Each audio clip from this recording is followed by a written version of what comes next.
Hi, this video belongs to the WUIVIEW project video series and aims at providing you with a general overview on Wildfires to help contextualizing the WUIVIEW project. I am Eulàlia Planas, Associate Professor at the Technical University of Catalonia and member of the WUIVIEW project consortium. As you probably know, wildfires are an ecological phenomenon inherent to many ecosystems dynamics over the globe. They have a key role in ecosystems functioning and ecological evolution. Indeed, it has been recently highlighted that most wildfires are natural processes that provide a variety of benefits to humankind when natural ecosystems are functioning properly.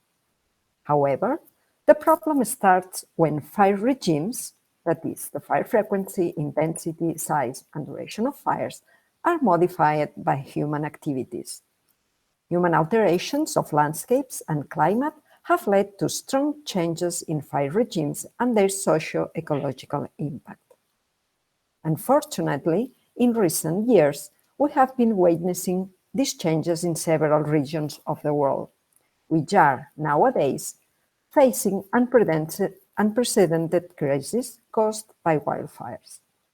We have seen in the last years how wildfires disasters have been impacting in different areas of the globe.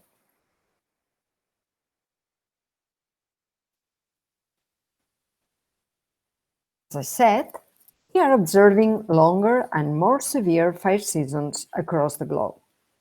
We've been observing that since the 80s. In a recent study, it is shown that globally, fire weather season length increased by 19% from 1979 to 2013. But predictions on fire season length at mid and long term are just worrying. Flanagan et al. Studied the potential influence of climate change on fire season's length, and they came up with those maps in which we can observe a dramatic increase in the number of days in northern countries, as well as in some regions of the southern hemisphere with a full year fire season. With these increases, the authors expected more area burn, increased fire occurrence, and greater fire intensity, meaning more severe fire seasons and increased fire control difficulty. As I just mentioned, the impact of recent fire events has been just huge. Impact from wildfires includes negative effects on ecosystems, loss of human lives, injuries and long-term health implications, and economic damage, homes and infrastructure losses, suppression costs, but also the indirect costs involved in all other impacts. The Global Fire Monitoring Center issues at the end of each year a report evaluating fatalities and damages caused by wildfires at global level. In the last bulletin, it has been reported the evolution of deaths during the last decade.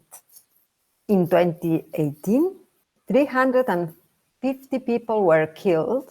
More than 500,000 persons had to be displaced from their homes, and damage to structures was also remarkable, with nearly 30,000 homes destroyed or severely affected, as well as other structures, such as schools, hospitals, commercial buildings, industrial buildings, etc. More than 500,000 hectares of protected land were affected, including UNESCO World Heritage Sites, with an overall economic impact of around $30 billion. Let me now just focus on Europe. Europe has many areas in which wildfires represent a growing problem.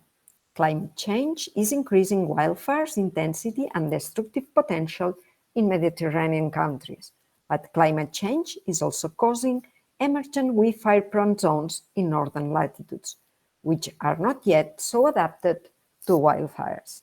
In addition, human pressure is continuously growing, particularly in Mediterranean forests, with an increase of ignitions and housing developments at the wild and urban interface. So every fire season, we can see how wildfires are posing tremendous management challenges in terms of civil protection and fire mitigation. Wildfires quite often exceed firefighters' capacities who have to respond simultaneously to wildfire suppression, community evacuation, and structures protection. Let me highlight the overall impact of forest fires during the period 2000 and 2017 in Europe. We have had over 480,000 hectares per year burned, an average value of 34 deaths per year, and mean economical losses of about 3 billion per year. Therefore, in the years to come, self-protected communities have to be the first priority over firefighting, demanding better fire-resistant and resilient WUI scenarios through actions grounded on solid and sound regulations and legislation. European Union is way behind this requirement, and so do the member states, which have poorly developed regulations regarding Wi-Fi protection, or to say it properly, these regulations are almost inexistent. Several international standards covering Wi-Fi safety building and planning exist, prescribing the design of the Wi-Fi landscapes and homes in terms of materials, safety distances, building systems, etc. And some of them might be inspiring for us, like the Australian standards, for instance. However, we have to recognize that these cannot be directly used or easily adopted in Europe, as they have not been developed considering European building practices and fuels. Moreover, we have to bear in mind that current standards are nowadays shown to be failing in representing real Wi-Fi exposures, mainly because their recommendations are laboratory-based. So efforts on standardization and policymaking are really a must in the EU. We urgently need a better linkage between researchers, communities, and policymakers to develop a framework that allows us to regulate how we can get better protected from wildfires. According to this need of being actively participating in policymaking process to gain protection from wildfires, how can we properly analyze the Weap problem? The Weap problem is inherently complex as it is characterized by the interaction of multiple phenomena of diverse nature occurring at different observation scales: the macro scale or landscape scale, the mesoscale or development scale, and the microscale or home plot scale. All three are interrelated and allow to rationalize and identify all wildfire management aspects. For example, the macroscale is associated with large forestry and operational management strategies like landscape design, fuel reduction planning, or management of strategic points for suppression. The mesoscales corresponds to the level where preventive and protective measures to keep settlements safe have to be planned and implemented. And finally, the microscale as extended concept of the well-known home ignition zone, where the specific phenomena threatening people and dwellings take place, is associated with preventive actions at the immediate surroundings of houses to guarantee structural integrity, create self-defensible spaces, and increase safety in eventual shelter-in-place operations. It's in all these different scales where scientific-based recommendations have to be developed to drive an informed policymaking process. The context of the WUIVIEW project is the microscale. Let me focus, therefore, on the structured ignition at the microscale. Investigation of wildfires provide empirical data on the relative importance of the different structured ignition pathways. Nowadays, there is general consensus on the basic mechanisms leading to structured ignition and loss in the wild and urban interface, which are radiant exposure, direct flame contact, and firebrands. In reality, These refer mostly to the heating mechanism that leads to ignition of the structure. There are also other factors that control ignition. The ignition path finally taking place will depend on many factors related to, for example, the wildfire behavior, whether the fire is a surface or a crown fire, producing more or less firebrands, its geometry and rate of spread, radiant heat emitted, residence time, etc. Also, it will depend on the topography around the structure, whether the house is on a steep slope or in a flat terrain, for example. Also, it will depend on plot vulnerability, distance to the forest, garden vegetation, type and distribution, presence of fences and accessory outbuildings, etc. And finally, it will depend on the home vulnerability itself. It means the home design, the home building materials, home conservation conditions, or distance to the neighboring home. Let's take a quick look closer at which are those home and plot vulnerabilities. Field types at the wildland-urban interface are extremely diverse and heterogeneous. The principal components of a typical building lot can be classified mainly in three types according to their location or function: the main structure or the house, the outbuildings, and the vegetation surrounding the building. Vulnerable elements on the building structure include the roof, the gutters, eaves and vents, sidings, the windows and glazing systems, and decks, porches, and patios.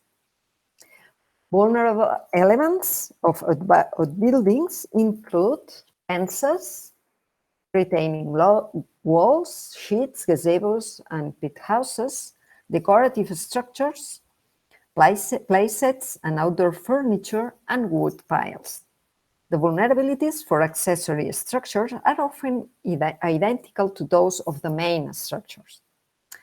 And finally, the vulnerable elements of surrounding ornamental vegetation include individual trees and shrubs, scattered clusters of plants, line of plants forming hedges, and landscaping mulches. All these structures are made of various materials types, including non-combustible materials, metals and masonry, wood, plastics, composites, and combinations of these. An aspect of the material design that can lead to ignition is large-scale porosity or the presence of spaces, gaps, cracks, holes, or openings where firebrands may accumulate. Combustible natural materials provide one pathway by which flames can contact and ignite combustible components of adjacent structures. This will typically be debris on the ground, like leaf litter or twigs, or living vegetation like shrubs. Concerning the ornamental vegetation, all of them will burn when exposed to extreme conditions generated by a wildfire. Species differ in their ability to ignite and combust, as well as to produce firebrands, and consequently, the role of the ornamental vegetation in fire propagation in the wildland-urban interface must be well understood for a better fire prevention in these areas. Regardless of building design and practices, houses at the WUI always have weak elements to fire exposure. These type of elements are responsible of houses' vulnerability, either because they are combustible or made of materials sensitive to fire, or either because their geometry enhances heat transfer.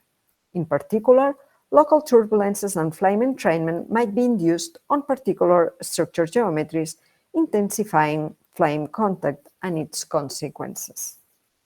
As I said before, the heat flux required to ignite materials at the wildland-urban interface can come basically from three sources: from radiant exposure, by direct flame contact, and by firebrands. The origin of these sources can be the main wildfire front reaching the edge of the wildland-urban interface during the initial incursion of the fire, or once the fire has entered a neighborhood from burning structures and adjacent ornamental vegetation. Each of these mechanisms can be the direct cause of ignition by itself, but they often appear simultaneously or also in sequence, one after the other, producing a domino effect, eventually leading to the ignition of the structure.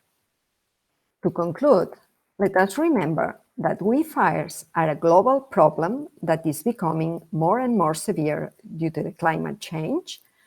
WUI fires have large human, ecological, and economical impacts.